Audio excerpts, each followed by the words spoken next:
In the previous tutorial, /posts/Python tutorial data structures / we learned about lists, dictionaries, sets, and tuples. Now let's take a deep dive into strings, one of the most used data types in Python. Let's break it down. Advanced f-string formatting. We learned basic f-strings in tutorial 3. Here are more advanced techniques. Number formatting, percentage and decimal places alignment, and padding. Building tables alignment is perfect for creating text tables. Output. Raw strings. A raw string starts with R before the quotes. Python treats backslashes as literal characters, not escape sequences. Raw strings are useful for file paths on Windows. RC.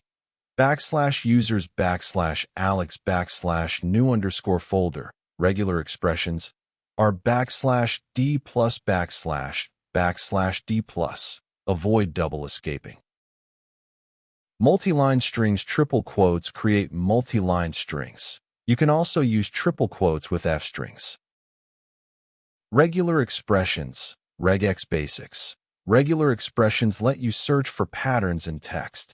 Python's Re module provides regex support. Research.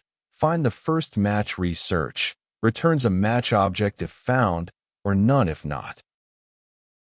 Practical example. Log parser lets combine string methods and regex to parse a log file. Output.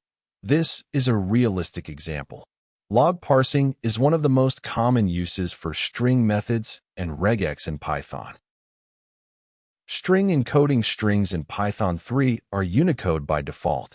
This means they can hold characters from any language. When reading or writing files, you may need to specify the encoding. UTF-8 is the default encoding for most systems. If you see garbled text, check the encoding.